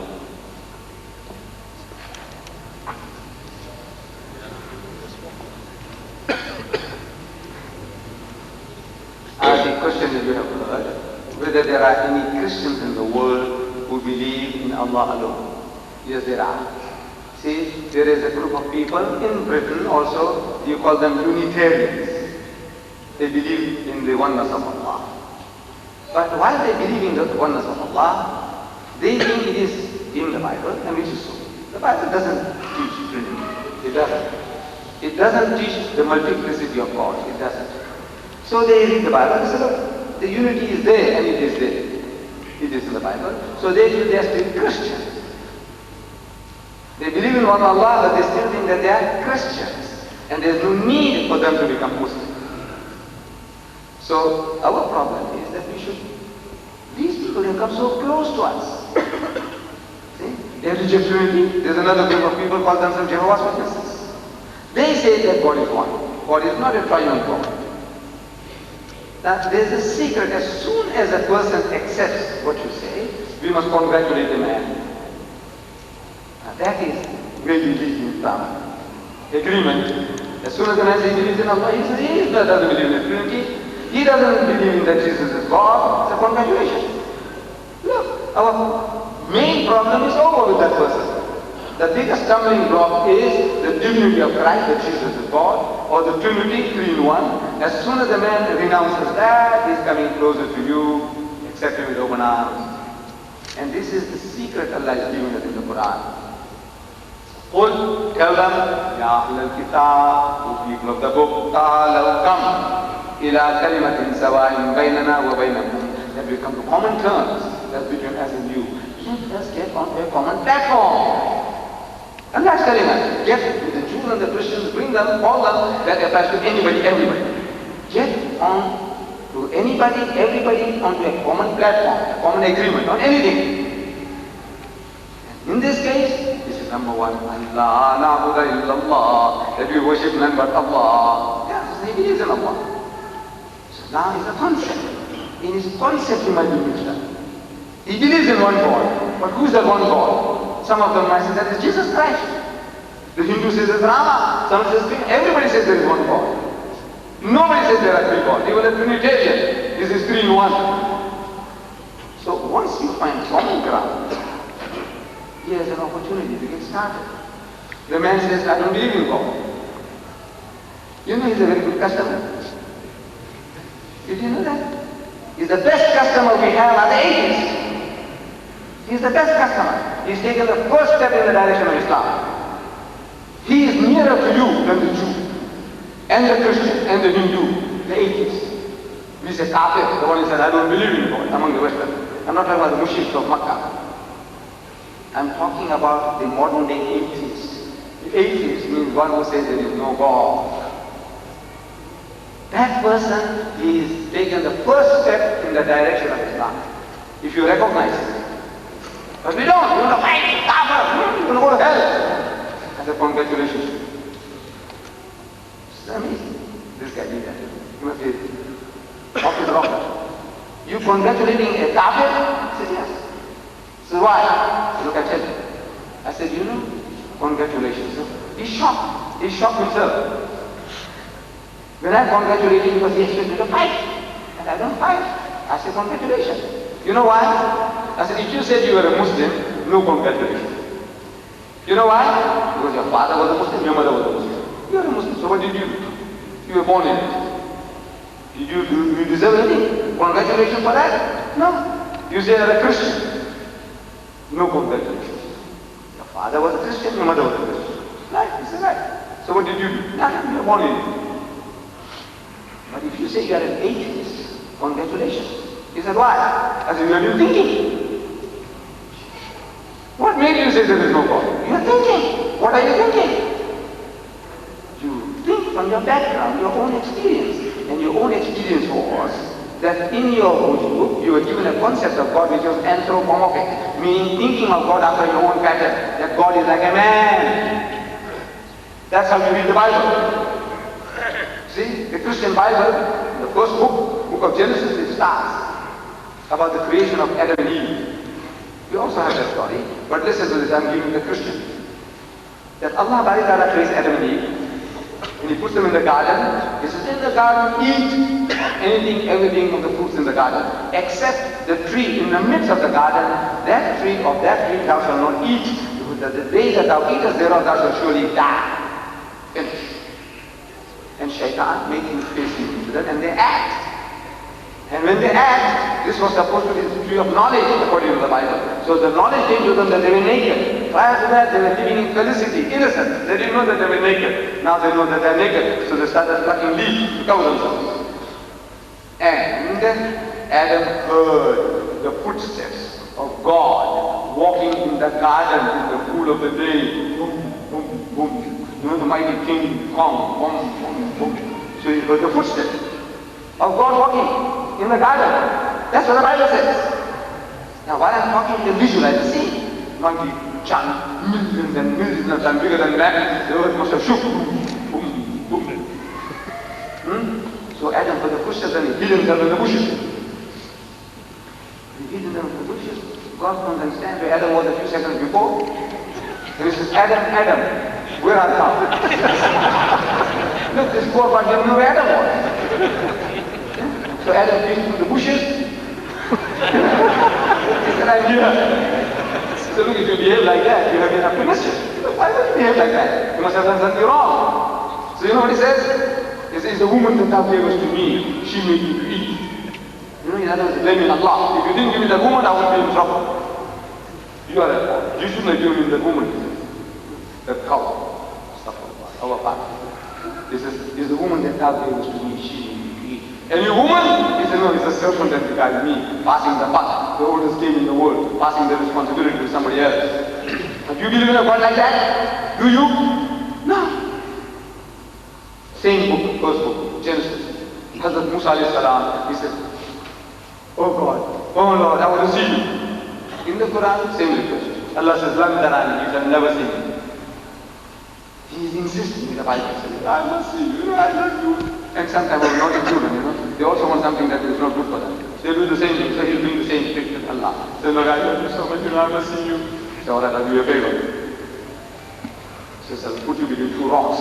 He puts him between two rocks. He puts his hand in the open. That Musa alayhi salam can't see. Then he turns his back. He takes away his hand, and Moses saw the back of God. So he's got a backside. His God. He's going to have a front side. It will be too horrible for Musa to see. He could have fainted. So if God has got a backside and a front side, he's got a top side and a bottom side. If there is such a God, then you have a right to demand wanting to see him. A God with a top side and a bottom side, he must be located somewhere. So Gagarin, the Russian astronaut, when he went out into outer space and he returned after so many spins, newspapers of the world carried banner headlines in inverted commas. Where is your God? Where are your angels? Question mark. Gagarin. So I meet a Christian missionary. I said, look at this. This guy is asking wanting to see God or wanting to see angels. So he says, he's a fool. I said, no, he's not a fool, you are a fool. It is the concept you gave him that God told Father Christmas, sitting on some planet, with his feet dangling on the earth at his footstool, the heaven is his canopy, the loving Father in heaven, millions and millions of times bigger than man, or something like a man. It is a concept you gave him. Do you believe in a God like that? No. So no. This is it. You don't believe, so he doesn't believe. He doesn't believe in a God like that. So he has taken the first step. He says, La ilaha, there is no God. First step, you have to say, what? La, why la? Yes. Just begin with La ilaha, no ilaha, there is no object of worship, there is no God. This is God, monkey God, he says no. This elephant God, he says no. This woman God, he says no. This Jesus God, he says no. The God that Moses, Adam saw in the garden, he says no. The one that Moses saw his backside, he says no. So, he's taken the first step. Making the say love God. That's all. He said, La ilaha, should you congratulations? No. We have to learn with the Jew, with the Christian, with the Hindu, Haiti, agnostic, anybody, everybody. This is a secret. Try and find common ground from where to start. And there is, if you put on your thinking, that there isn't a person with whom you can't get started on that level. Whatever you say, try and find a common ground. And get off from there, get off of it. Sorry, my brother has been keeping you in this. This question comes from a sister who wrote it. Really? Nothing. I can't read it. It's a little dry. No, Urdu quick. Padega,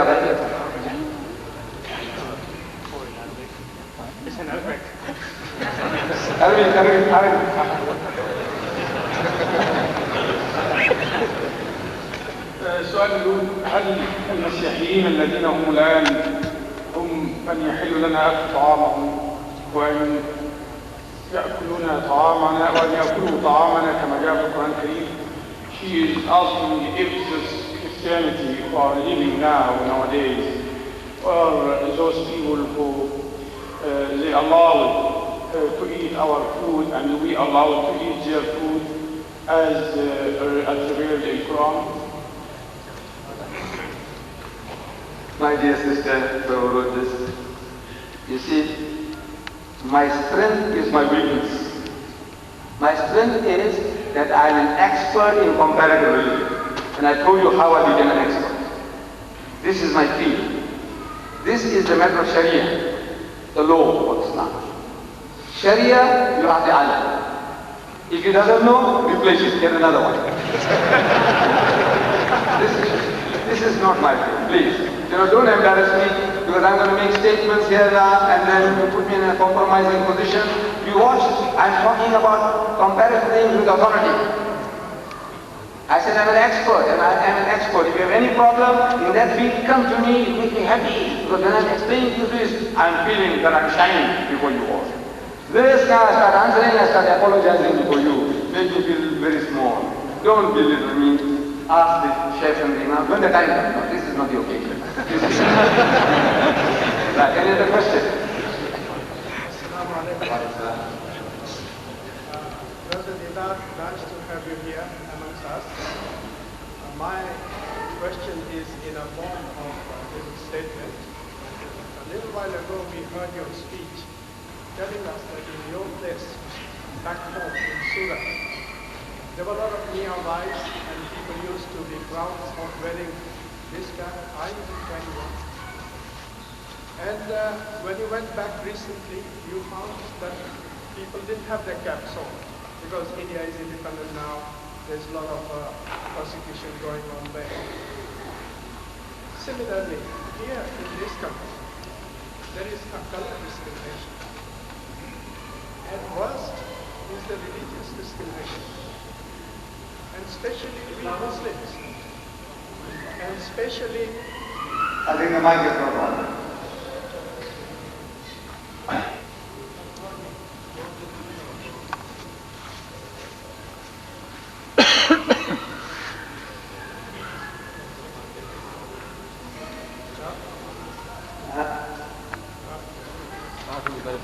Why did you come here?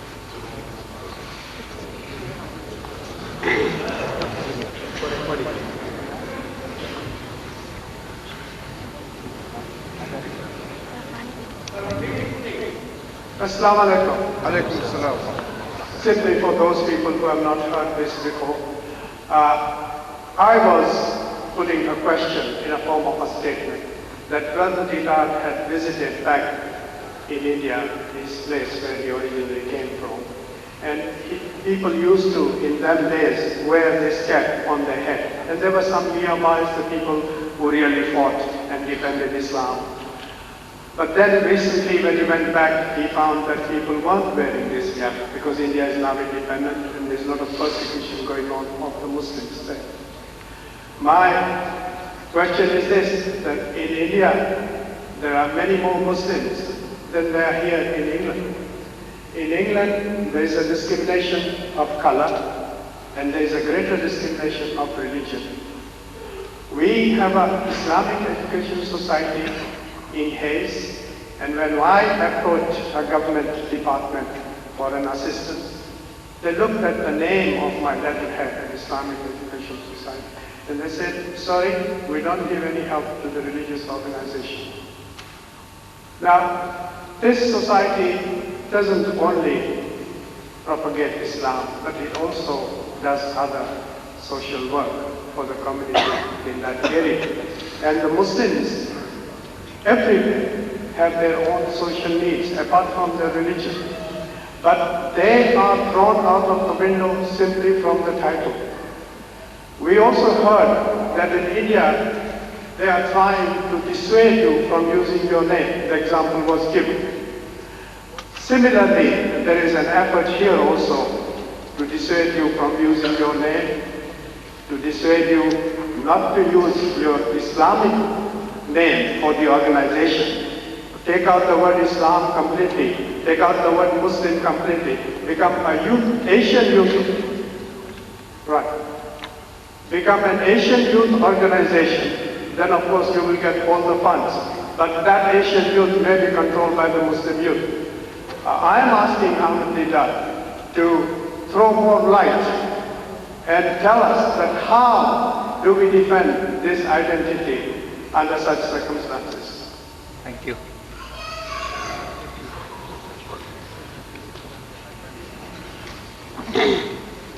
You see, if, as it is, you can't hide your identity, that you are not an Englishman. Bulk of us. There are some of us might pass, but very few, can pass as a white man. A white man in South Africa, European. So, in the very first group, you know that you are an outsider, an interloper. Now, religious identity. I said, look, suppose it militates against your job. In the office, if you wear this, the guy doesn't want you, discrimination. You can keep taking off. But as soon as you come out in your own time, who's stopping you? In your own time, when you get into the underground, who stops you? So, the very fact that you find half a dozen people wearing around, walking around, the hooligans also won't touch you. Because, hey, these guys, maybe that will come to this. Like the Sikh, you see a quarter dozen Sikh, half a dozen Sikhs. When I went to Hong Kong, I'm going through, I see a Sikh standing outside the bank with his turban and his uniform. I see another Sikh riding a bicycle. I see another guy riding a taxi. I see another Sikh walking with his wife. And it left an impression that there are many Sikhs in Hong Kong. But there were at that time 6,000 Pakistanis, and there was not one Pakistani that you can see. There were 6,000 Pakistanis that I found that were there in Hong Kong at the time when I went in 1977, but there was not one you can see with an identity, not one of the Jinnah camp. See, so there it is. Now, who's stopping you in your own time when you leave your job? Suppose at your job, but I think that even at your work, if you put this on, there is a respect due to you. I work for Jews, I work for the whites, and my identity created respect. They knew that this is Muslim fellow, he stands for the principle. In my country, if you're standing for the lift, hitchhiking. If you have a headgear, you will get a lift in double quick time. Because the person knows this guy is identifying himself, he knows where he belongs. Otherwise, we don't know what he is, a hooligan, a riffraff, a cutthroat, we don't know. So the guy passes you by. But you have an identity, immediately, almost immediately somebody stops, whether Muslim or non-Muslim, because you are not ashamed of your identity. The guy gives you a lift. I feel trapped. And if they bash you on your head for that, all right, then put it inside your pocket. But I feel that nobody will do that. The Englishman, I find that he seems to be a very tolerant, generally, he's a very tolerant man. He is a very kind, hospitable fellow. I found it. Very cooperative. You want a direction, the guy stops, all this thing, and he wants to go out of his way to show you. My people in my country, no white people ever do that for you. Guys doing it. Again and again. One day we needed about the help of about 8 to 12 white people wanting to find this Lubishan from Slough. And the guy, everyone you stop. And now one fellow says, come on, you follow me. And you follow me. And they say, now you carry on. I feel that there are good people. The thing is, you can change them for the better. With our deen, you can make them, really torchbearers of righteousness. They can do a better job than us. Once you convince them that this is the way, this is the solution to all the problems, and which Islam is the solution to all the problems. Give it to them, share it with them, and in that process, that Allah will put you on. However, the details about your problem, I think you should discuss among your own brothers, local brothers. Can I say a word? Referring to our brother, our Muslim brother. Well, if you can wait until It relates to the softness.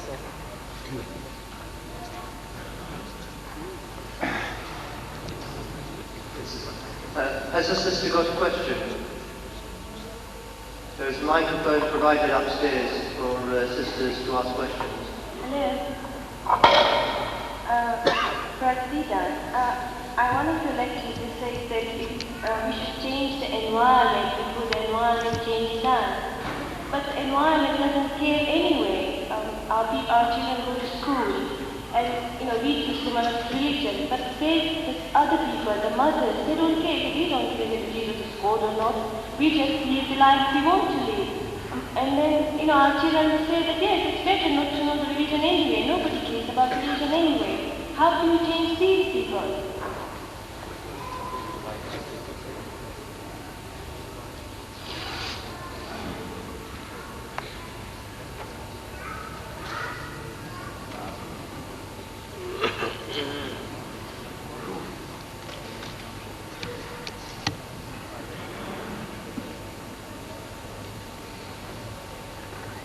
I think in a nutshell the question was about the pearls. The environment at school is Western, which can't be helped. We can't change them to say, now look, we want everybody to wear Islamic dress or do this or do that. We can't. But the problem is at home, the pearls. They are not Islamically inclined. And I might agree with my sister that is the problem. The pearls themselves are indifferent what happens. So for that we have preached to them, and the best opportunity we have is Friday, Jummah, we give the khutbah, stress this point, how that we can make Muslims better Muslims, that they can care for the children really Islamically, that once they do that, change the children, and the children, they will be able to change their fellow students, and so overall we might be able to change the environment. It's something we have to try. I will further quote this verse from Al Imran. This is regarding this day upon him and the invitation which was given to our Holy Prophet, peace be upon him, to the Christians of that time. Inna masal Bismillahirrahmanirrahim. Inna masala Isa indallahi kamasali Adama khalaqahu min turabin summa qala lahu kun fayakun. الحق من ربك فلا تكن من الممترين فمن هاجك فيه من بعد ما جاءك من العلم فقل تعالوا ندعو أبناءنا وأبناءكم ونساءنا ونساءكم وأنفسنا وأنفسكم ثم نبتهل فنجعل لعنة الله على الكاذبين. The translation is the institute of Jesus before God is as that of Adam. He created him from dust, then said to him, be, and he was. The truth comes from God alone, so be not of those who doubt. If anyone disputes in this matter with thee, now after full knowledge hath come to thee, say, come, let us gather together, our sons and of your sons, our women and your women, ourselves and yourselves. Then let us earnestly pray and invoke the curse of God on those who die. I would like to ask Brother Deedat that this invitation, which is in the shape of Mubala, this was given to our Holy Prophet, peace be upon him, and this invitation still exists in Quran. I would like to know that why the Muslim scholar they put this challenge before the non-Muslims, the Christians. The time and the occasion for the verse, the Shan and Nuzul, I take it is that the Christian deputation had come from Najran to Medina. They had heard that now an Arab is claiming to be in communication with Allah, is claiming to be a prophet. So I said, let's go and cross-examine him. Let us see what he knows. And for 3 days and 3 nights, a dialogue took place between our Nabi Karim Sallallahu Alaihi Wasallam and the Christian. During the course of the dialogue, this is some of the things that happened. One is that they said that Jesus Christ is Allah's son because he's got no father. So Allah gives by Wahi to our Nabi to tell them, Inna masala Isa inda Allahi kamasali Adam. The similitude or the example of Isa, Jesus, in the sight of Allah is like that of Adam. خلقه من تراب, he created him from dust, ثم قال له كن فيكون, and he said be, and he was. In other words, if Jesus, because he had no earthly father, if that makes him God or the veritable son of God, then Adam is a greater God or a greater son of God. That was the logic. But the arguments continued, and the people started accusing them. The Christians started accusing our Nabi of falsehood, that you are a liar, you are like this, you are like that. Now when it reaches that stage, so for 3 days and 3 nights, it was a dialogue, a discussion, which we are supposed to have. Ya Ahlul Kitab, come, do what? A dialogue, a discussion. But when it reached the stage of cursing, the guy started saying that, look, you are a liar, you are a cheat, you are an imposter. Now you reach a stage where you have to start now rolling up your sleeves. So, our Nabi Karim Sallallahu Alaihi Wasallam, he wouldn't do that. He said, look, if you accuse me of a lie, there's no sense in me telling you, if you are a liar, and you say, I'm a liar, I say, the curse of God is in you, and you say, the curse of God is in you. Let us now make a direct appeal to Allah to arbitrate in this dispute. So saying, he said, look, tomorrow morning, I will come with my family, and you come with your family, all of you, and we will invoke the curse of Allah upon whom he who lies. Ya Bani Ta'ala, if I am a liar, destroy me. They say, look, Ya Bani Ta'ala, if you are lying, destroy us. It has reached that pitch from a dialogue, a discussion, to a contest of cursing called Mubahila, from Munazira to Mubahila.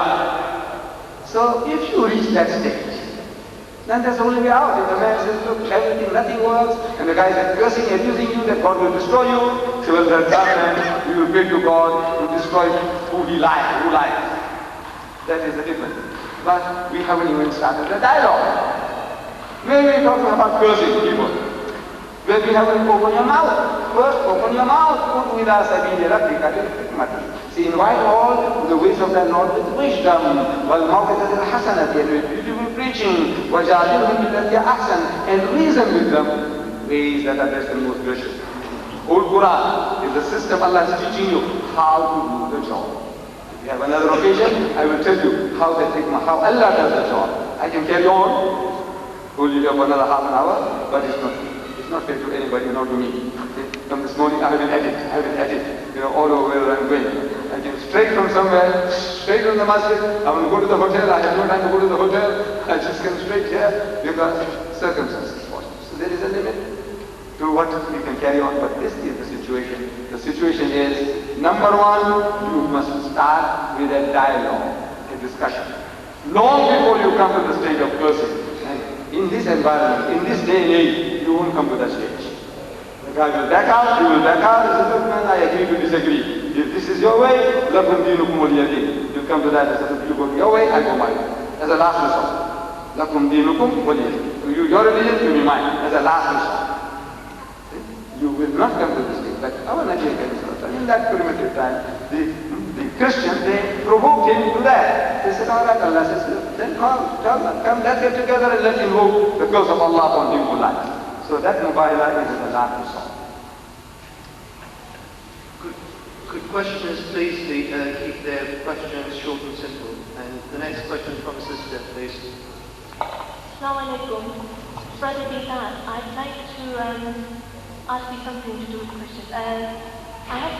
I know some Christians who are so convinced about Jesus' healing power that they have witnessed it in their own families, where somebody practically who is clinically dead was brought back to life, literally, and they prayed to Jesus Christ, if you like, and they claimed that it was due to his power that the child or whoever was so seriously ill was healed. Now, what sort of reply do I give to that Christian? The question is that some Christians, somebody must have claimed that a person was clinically pronounced dead and with all the instruments you have at your disposal, and somebody came along and prayed and the person came back to life, so that means now he's on the truth. That their religion is right because they have direct access. Now people like that, you tell them, what you're wasting your time with an individual, the hospitals are full of your brothers and sisters, go and heal them. What are you waiting for people to die and bring them back to life? The surgeons are doing it daily. People have been pronounced dead, certified dead, and they have been coming back to life again and again. Here in England, a man was certified dead. He had donated his kidneys to the DEEDAT. But in England, in the UK, before you can operate to extricate the organ, any organ, that person must be certified dead by 2 surgeons. And this individual was certified by 2 surgeons that he's dead as a dodo, finished. So they took him to the operating table, the box. And the surgeon who was performing the operation to take out the kidneys, he puts the knife through his abdomen. And he hears a sigh. He's looking around at the nurse. Did you do that? Did you do that? He said, no. And the heart starts to palpitate and the man came back to life. Look, this knife did the job. Now what are you going to say? The knife is gone? No, look, these things are happening daily. Daily they pronounce people dead. In the Food Steer Hospital in South Africa, one of the most prominent hospitals in the country, where Chris Barnard operates heart transplants. A white woman was certified dead, put into the mortuary, certified dead. Next morning she comes out alive. Who performed the miracle? That's happening daily. These mistakes are being made. So somebody by the way comes along, so wake up, and the guy wakes up, so what, am I God? What? No, it's a coincidence, things do happen. So tell them, if they claim all these heavenly powers of healing people, they say, what are you wasting time? Go to the hospital and get them all out, all those people with hair and clubfoot. Go on, do something for them. What are you wasting time learning door to door? The patients are there waiting for you.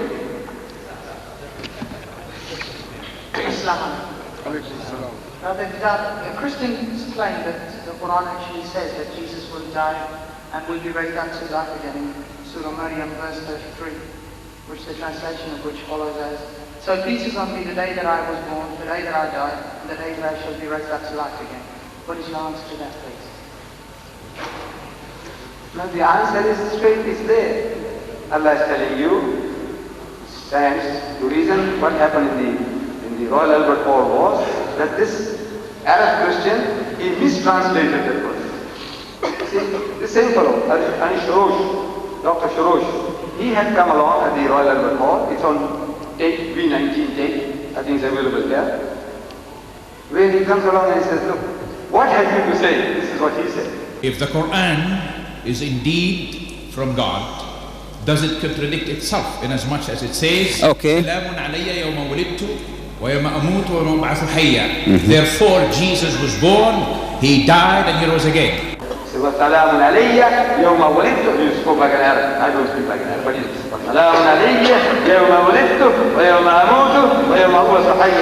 This is translated, so peace is on me, the day that I was born, the day that I died, and the day that I shall be raised to life again. As an Arab, you ought to have known better than that.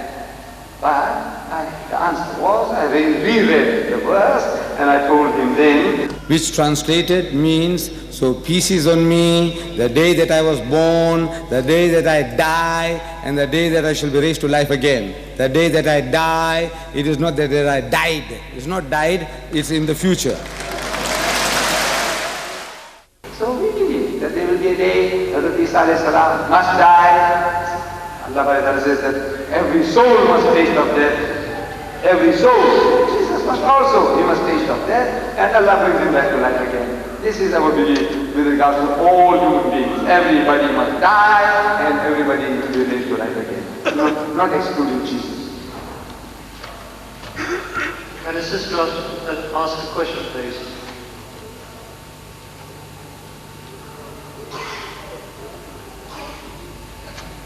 Assalamu alaikum. Brother Ahmed, what does the Bible say about the rights of women, and how does this compare with those in Islam? And if they compare well, how do you answer some of the allegations made by some Christians?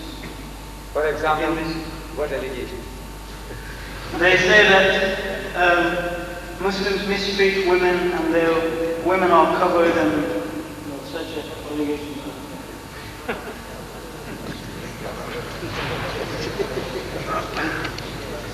A very generalized question. You see, if the person tells you something specific, mistreat women, the Europeans, are they all treating the women well?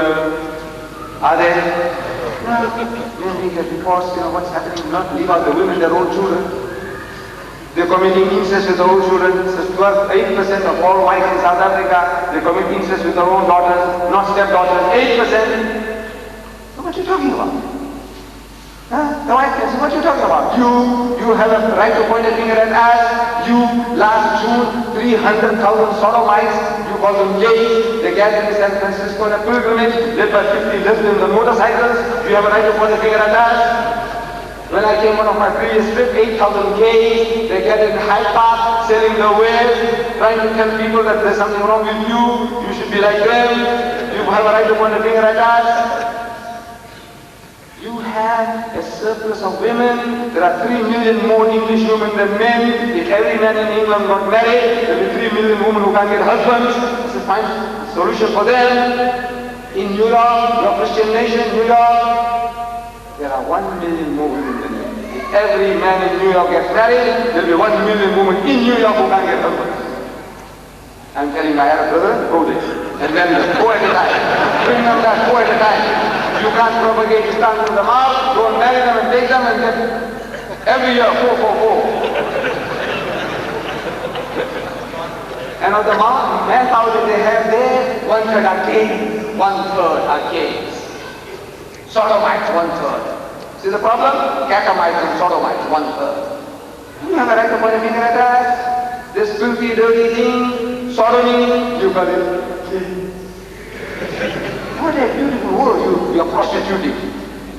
When I was small, I was to go to school, I should learn sing songs. The teachers said, gentle lords and ladies gay, on the mountain tops a day.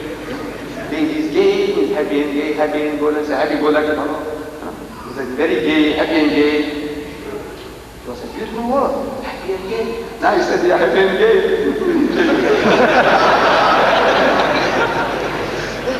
You have a right to point a finger at us. Yes, I don't know why you are apologizing. For what? Oh, you people are allowed to have more than one wife. Yes. Up to 4. Up to 4. Allah tells us in the Holy Quran, say marry women of your choice, have 2s and 3s and 4s, but if you cannot do justice between them, marry only one. The only religious book on the face of the earth which has that expression, marry only one, is the Quran. There is no other book on earth which says marry only one. There are problems in society where it becomes necessary for a man to take on extra responsibility. Like after wars, other natural reasons, calamities, there are times when a man must take on extra responsibility. And I'm reading news, dateline from London, again and again, a man is charged for bigamy in your country. Bigamy. Bigamy is having more than one wife, 2. So the law says divorce one of them or go to jail. Both the women say, look, leave us alone, we are happy with the man. The law says no, divorce one of them or go to jail. I said, there's something wrong with your brain, something wrong with you. Look, your law allows sodomy, homosexuality is legal, is legalized, lesbianism is legalized, but the most natural thing, polygamy, you say, oh, my dead body, you won't have it, you will put the man in jail. He can beget a dozen illegitimate children every year. You call it a stud. He's a great guy. You have a right to point a finger at us. Huh? So now look, why are you apologetic? Soon after the war, I think this is the last question. Please sit down. Soon after the war, yes. Soon after the war, the last Second World War, I'm reading another news dateline from London. It said 5,000 misfits to be shipped to America. That's the headline. 5,000 misfits to be shipped to America. And the human mind is very imaginative. You think when you read that, you get the whole idea of what the whole thing is about. That's what I thought. I was thinking that perhaps America medically is more advanced than England. So they must be sending the cripples, the people with hairdress and clubfoot for treatment in America. The headline, 5,000 misfits to be shipped to America. But when I read further, it revealed to me that these 5,000 misfits were the offsprings of Negro soldiers stationed on the west coast of England during the war. Please. Iraq. They were offspring of Negro soldiers stationed in England during the war. That they were too black to be absorbed in the English society. You know, with crinkly hair, with little stumble and high cheekbones. If your sister had one of those, and everybody coming by, say, what's this? It's my sister Mary's child. What's this? It's my sister Mary's child. How do you feel? Horrible. You shit them all women. So I'm asking them the question. The wife's been asking. Said, how many Negro soldiers were there compared to the whites in the UK, in your Great Britain? How many?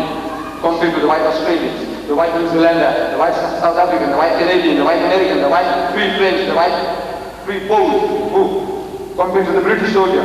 How many blacks were there compared to the whites? Negligible. Compared to the whites, negligible number of Negro soldiers. Then again, they were taught, given lessons in prophylactics, to avoid impregnation, to avoid disease. And we know that every arrow doesn't hit the mark, nor is every prayer granted. What amount of mischief was done in Christian England to produce those 5,000 mistakes? Can you imagine? And you have a right to point a finger at us? You? I don't know why you should apologize for anything. What you going to apologize for? There's nothing you have to apologize for. Allah. Yes, go on. Come on, man. Tell what you want to know. This is the teaching of Islam. What have you got? You've got nothing. There's nothing he can tell you except one, that Christ died for your sins. He can't teach you hygiene, he can't teach you ethics, he can't teach you morality. There's nothing he can teach you. Nothing. What are you going to apologize for? What you want to apologize for? What are you doing to go there for? What? I said, go to town with them, man. This is the destiny. Allah says, he is a hero for Allah.